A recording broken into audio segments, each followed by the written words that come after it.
Hi, everybody, and welcome to another episode of the Mental Toughness and Body Show. I'm excited to be here today with my special guest, Sydney Rodman. We're going to dig into a topic that I actually have never covered on this show before. And so I'm really interested in talking about ecology. So, Sydney has a business called Green Revival.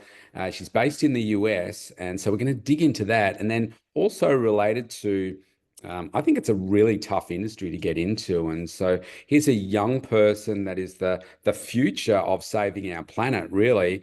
And mental toughness plays a really big part of this. So first of all, Sydney, welcome to the show. Yeah, thank you so much for having me. So let's dig into ecology and why that excites you so much and what it is that you're doing in your business. Yeah, it's ecology is what I studied in university, and I think it's a really good framework to think about our place in the world. Everything is related and everything has a relationship, whether it's direct or indirect. And when I talk about things, the most important thing that I pay attention to as an ecologist is life and different forms of life and how they can relate. So with Green Revival, we figure out what's the best relationship humans can have with plants and how to make clean energy, clean materials, and chemicals to take care of our planet, but also take care of ourselves. Yeah, terrific. There's nothing like doing a live podcast recording and the dog is going nuts in the background. So I'm assuming everyone can I hear this. can't hear it. You can't hear it. Well, do you know what? We're going to go on a little bit of a walk because I need to make the dog be quiet in the most ecologically friendly way. Milo, will you stop it? I'm going to shut the front door so you can't see it. So what excited you about getting into this? Because I'm assuming this is now going to be your life's work. I know obviously we can change careers several times. I started mine out as a chartered accountant and changed to do what I do now, and I'm so much happy doing what I do now. But I really admire someone like yourself that can be so passionate at this point in your life, because I know that I was like, I don't really know what to do. I wasn't good at certain things at school. I was good at numbers. So I thought, why don't I just go down that path? And one thing led to the next, to the next, to the next. So yeah, what is it for you? Is it something in like your family background or something that just got you excited about this? A little bit of both. Actually, numbers was my thing, so I liked math and science. Mm, And I ended up thinking that I wanted to go into field research. I liked the outdoors and going on trips, and I led outdoor trips every summer when I was in high school. And I really just enjoyed being outside. And so, with the math um, passion that I had and science passion, I decided to do field research. And so, when I was in university, I did some species discovery research. I worked with cave divers to find new shrimp and bacteria species in the cenotes in Mexico. And from there, I realized that impact, there's no reason to do math if you don't have an impact. There's no reason to do science if you don't have an impact. And entrepreneurship is, there's a lot of entrepreneurs in my family. Um, and so I felt like I knew enough that I needed to know that, which was you don't need to know everything to try and take a risk.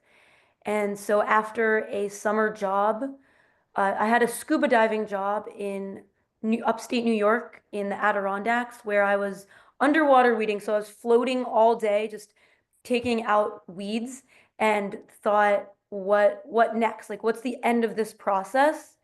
yeah. And realized that we need to use the plants to make things rather than throw them away and make problems worse. Yeah, that's a really mature thinking process. And I like what you said there about the science. I was hopeless at science. When I went through high school, I was, I'll just say I was an average, like a C student, maybe a B student. And I would do these subjects like, say, here in Australia, like history, science, geography, things like that.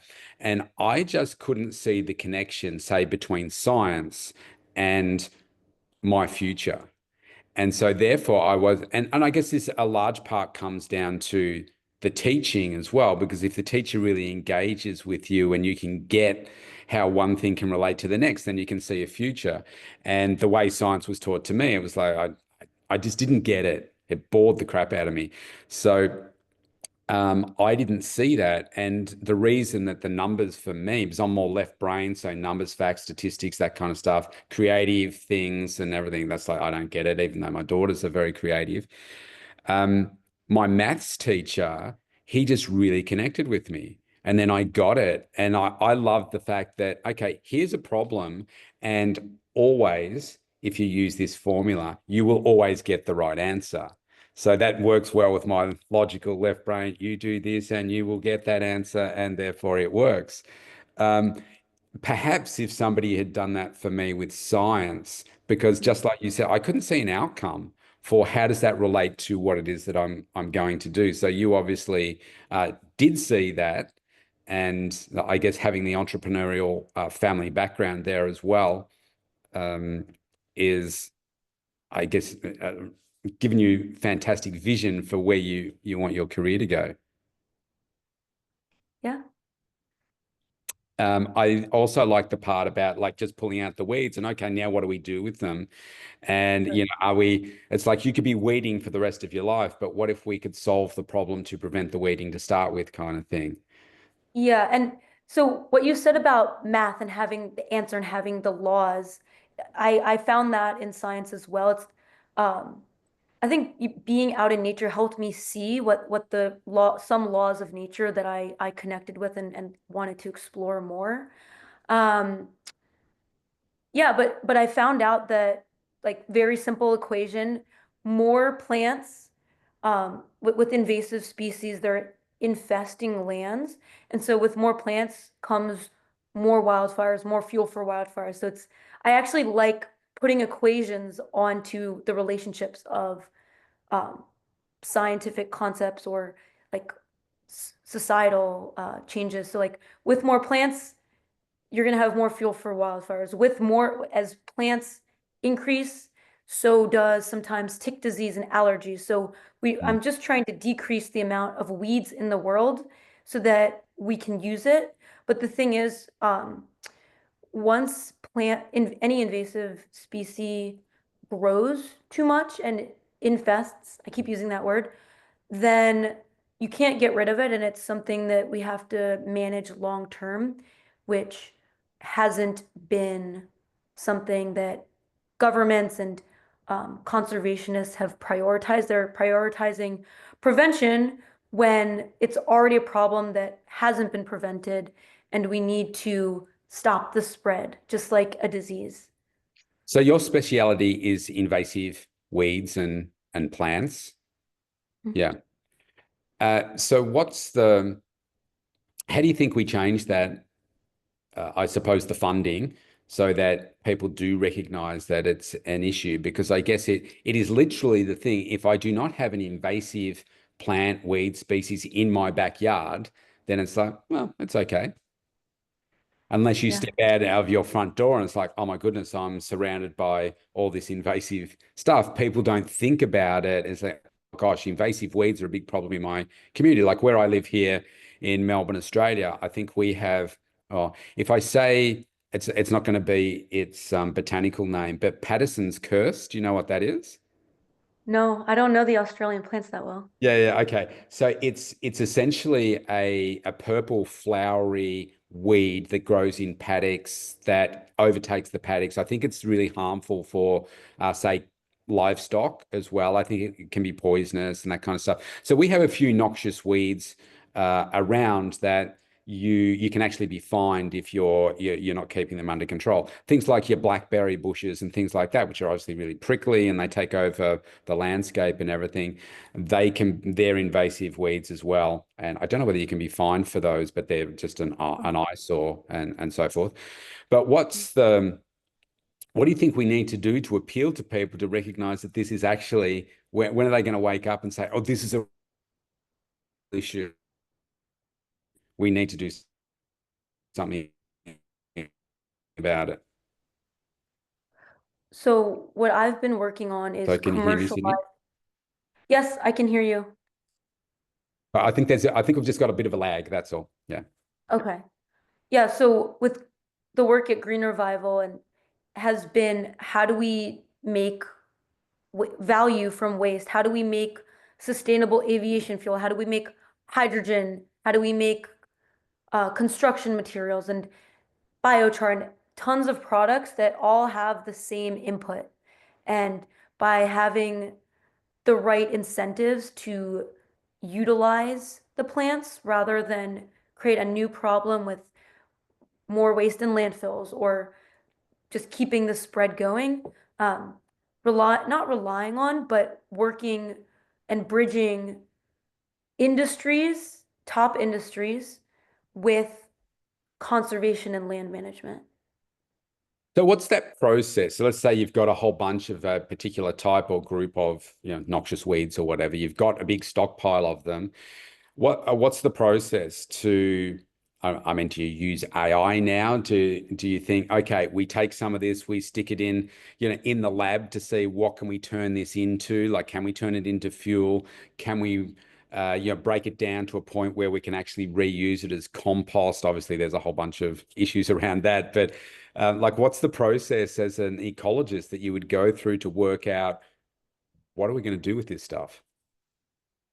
Yeah, so I prioritize which plants are giving the worst problems.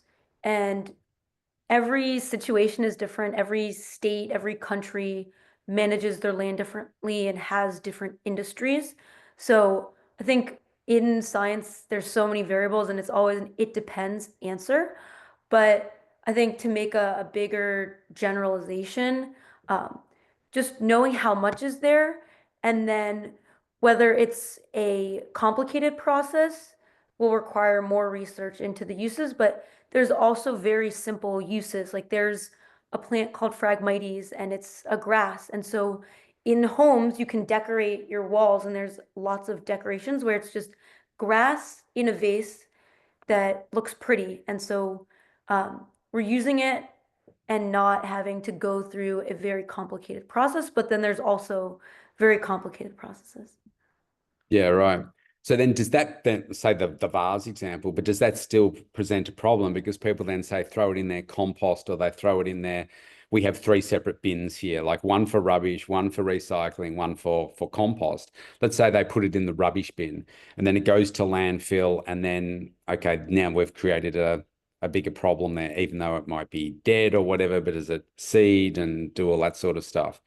Like, are we then just like, are we just shifting the problem or delaying the problem?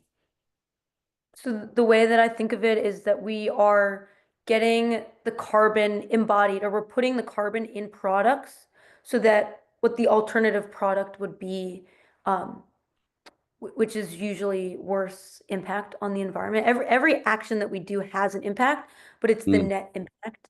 Um, so having the right waste management policies is good. Yeah, okay. So you'd mentioned that you've done work in other countries, mainly in the US, but you're about to do work in other countries as well. You don't have to mention the countries, but how does that work come about? Is that you seeing, wow, this is a country that needs help, so I'm going to go and help, or do they reach out to you based on the work that you do? How does that work? For my upcoming trip to Africa next month, I was recruited. So, very specifically working with invasive plants is not a common thing. And so I Okay. have a network and I know some people that know some people and they um, helped me uh, fund my trip to help an entire country reforest their land and use the invasive plants to increase economic development. So it's actually better that this country it's to Djibouti in Africa, and so it's actually better that they in the future it will be seen that it's better that they have this problem. Everything has potential, and so I don't like to just. I mean, I live in the present, but it's also good to know what something can be transformed into. And so they have plants that can be used for really, really high good purposes. And um, the bigger the problem, the bigger the solution. Is that a case of what the problem is now in the species and all that kind of stuff? Or is it a case of, all right, I'm going to go, I need to work out, okay, how extensive is the problem? How fast does it regenerate here, et cetera, et cetera? And then how are we going to remove it? Obviously, I'm assuming that's what's required. How are we going to remove it? Where are we going to put it? What are we going to use it for? That kind of stuff. Like, do you already have an idea of that? Or it's like, okay, let's go see. A lot of information has been given to me.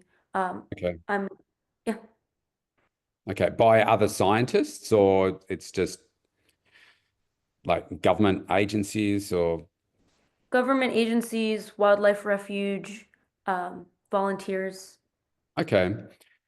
So then if we think about the, say, the mindset side of this for you, I'm assuming that there are just people that just really don't care because, like I said before, it's not in their backyard, but then you've got a smaller group of people that are really passionate about getting some change here.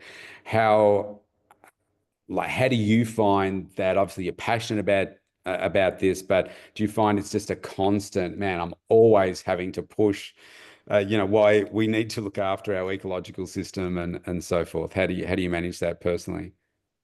Actually, a lot of people care and they care from different perspectives. So figuring out if it's the unit economics to get a large public company to buy in, then the conversation goes towards that. And then if there's individuals that care about their air quality or their water quality, just sharing the information that goes with what they care the most about. So I actually haven't experienced people not caring.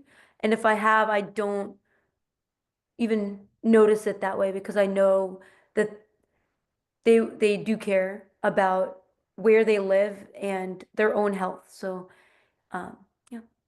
Do you think there's been, I'm 56, so I'm well over double your age, but I've certainly seen a shift in what's happening in terms of how people feel about, environment and all that kind of stuff. Are you getting a sense that there are just more and more people that really do deeply care about this and are taking act, not just saying, oh yeah, it's a real problem, I care, but are actually more driven today to help support activities that you're doing? I do think that is a trend. I Mm. think, I mean, every year the world gets better in many ways. Like poverty has gone down tremendously. Um, War has gone down, even though there's still a lot in the world. There's less conflict overall. Um, if you look at the large scale pattern. So the world's always getting better and people are becoming aware of more important things in their lives.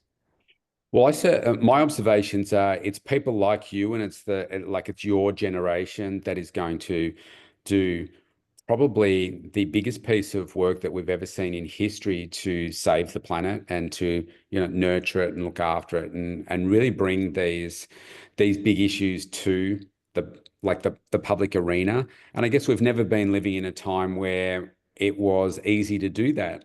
Like you mentioned going to Africa, you can go over to Africa, you can shoot a little live video of this is the problem, this is what we're going to do about it, and this is how it's going to change this country, change lives, et cetera, et cetera. And you can post it just like that and have global reach instantaneously, bring to everybody's attention something that they didn't even know that existed. And I think the fact that you are so passionate about it and just, you're young and enthusiastic, I think that will excite other like the generation below you to say, oh, wow, I'd really like to have an impact on that too. Like both my daughters have, like when I was a kid, there was no recycling bin or anything. You put all your junk in one bin. You didn't care about anything. Like if you think about what products were made of previously, how much went to landfill and the different types of plastics and all that kind of stuff, there was just no care when I was your age. It was just like, oh, well, it's out of my house. It's somewhere else. I don't see it, so it's okay. But now, like even my daughter said, Dad, that's in the wrong, you know, you can't recycle that, or you can recycle that. They wanted to get what do you call it? Bamboo toothbrushes, because apparently toothbrushes are the slowest plastics to break down and all that kind of stuff. And like just making changes like that, I think is yeah, it's really cool. So you are leading the way for the future and saving the planet. Thank you. It's nice to hear that. So let's so you said you're into like caving and doing that type of thing as well. I always like to give my listeners a bit of an idea as to what people do to look after their health and so forth. So maybe tell us what's a typical day look like for you in terms of your health and wellness. I try to walk on the treadmill and run on the treadmill while I do work sometimes. Eat healthy. I'm vegetarian. It's not the only way to eat Of healthy. course you are. You've got to eat those noxious weeds.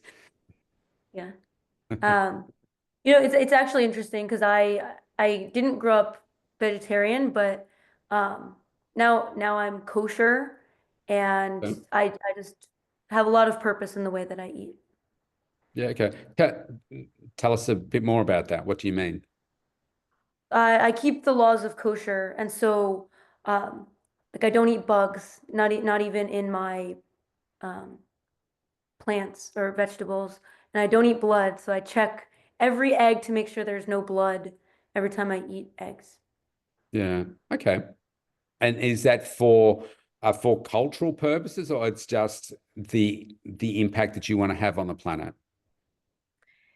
It's planet, it's myself, it's community, it's even things that I can't even perceive because there's so many things, right? We can only see um, a select amount of colors. We can only sense a certain frequency of sounds, and so there's so much that we can do that impacts the world um, that we can't perceive. And so for me, it's not only materialistic and physically, I'm putting maybe healthier things in my body that has been extra checked, but also that the impact that I have no idea, but will come to see in the future.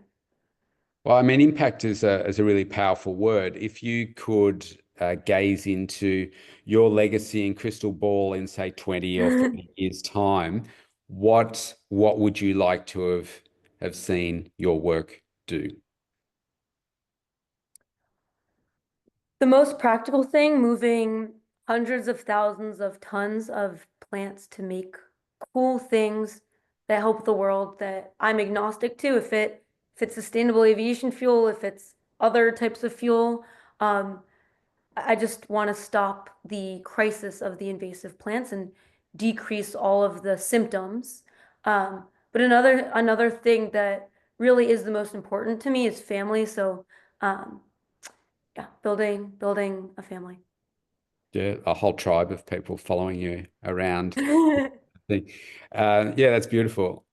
Is there a particular country or particular area, whether it's in the US or others, that is, I don't know, say the highest risk planet, sorry, the highest risk region, zone, country, whatever, on the planet because of the invasive plant problem? It manifests in many ways. The around the equator and the warmer and more humid, the faster and the more prolific the problem happens. The fastest way to get rid of it is humans helping, but Mm. there are also many cases of plants adapting, but it takes longer. Plants are on a different time scale. There have been invasive insects that after many years after detection and where people thought that, the entire ecosystem would be decimated, the plants have adapted certain chemical warfare really to be able to fight off those predators. So there's still microevolution that helps, but I would say in places where humans aren't helping as much, the plants have it, and we can't really do this everywhere because there is a lot of land in the world, and it's also a problem underwater. So I think for me, I went to school in Houston, and there is a plant called the Chinese tallow tree that is 23% in Houston. It's 23% percentage cover. And so really just the places that I've been, I care about. I have a little bit more because I've seen it and I have the connections there, and anyone could do anything everywhere, but so let's say Texas, Florida. In Florida, 33% of all plants are like by mass are invasive, and Wow. I expect that to be a conservative estimation is Wow. it's hard to constantly keep Yeah. up with the spread. Is it becoming a bigger problem in the Amazon? Obviously, biggest rainforest in the world, but it's also increasingly being torn down for, development and that kind of stuff. And the more humans that are around, then the more possibility there are for invasive species and stuff as well.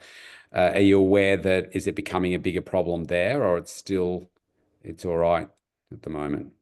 It's hard to detect it. There's so many species where um, I suspect that a lot of the indigenous groups in the Amazon can know what's an invader, but it's not studied as well in the Amazon as in Western countries where we have more technology, more funding. So it's a mystery. Yeah, interesting. I remember if I say the Daintree rainforest here in Australia, are you familiar with that? No, so it's far north Queensland. It's like it's one of the most untouched parts of the world. It's very, very dense, and they say it's where the effectively the forest meets the sea because it goes right down to the sea. It's really quite beautiful, and they have like it's very hot up there. They get like meters of rainfall a year. And I remember being on a tour up there, and I said, "What happens if you get a noxious weed or something like that here?" And I said, "You go around and, eradicate them and whatever." What do you think their response was?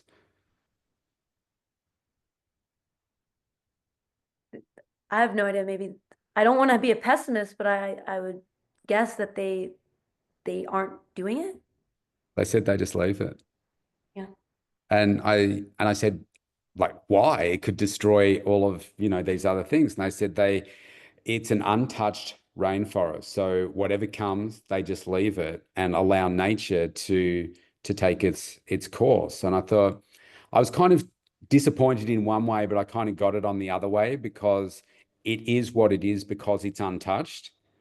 And so if there are going to be other things that come, I mean, is there going to be a series of, invasive weeds that just destroy the whole rainforest? Well, it's unlikely because it will then respond in a way. And I think that's how he kind of explained in a really cool way, which is like some of and they use some examples of these new species that have come and say they came after a fire, for instance. And so it burnt off the foliage, etc. And then they all of a sudden started to discover these new things, whether it would be a fungi or certain beautiful flowering plant and that kind of stuff. So I kind of got it. I was upset on the one hand, but I got it on the other side of it.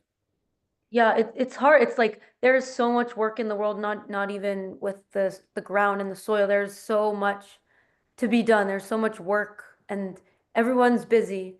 And yeah, it's a really big task. Yeah. I know that we could keep talking forever here. I'm going to ask you two more questions, but this one, what would you say is the greatest advice you've ever received?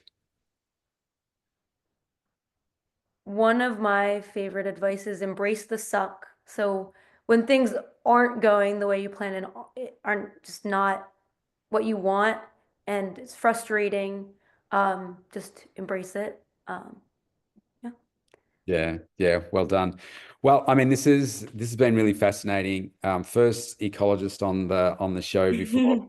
I really admire your ambition, your drive. I think it's wonderful that you've got it at such a young age as well, and you're having I guess if you think about so many jobs that people at your age would go and do that really don't have impact, and clearly you made that decision early in your life to say, "Do you know what, I want to have a big impact in life," and maybe at some point you'll be receiving a Nobel Peace Prize or something for all the amazing work that you're I doing mean, in this space. We'll have to stay connected so that we can yeah, I can hear about all the great work that you are doing.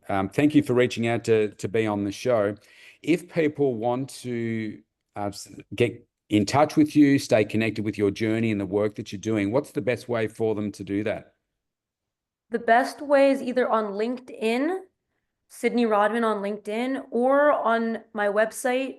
There is a contact form. The website is www.greenrevival.co. No M at the end.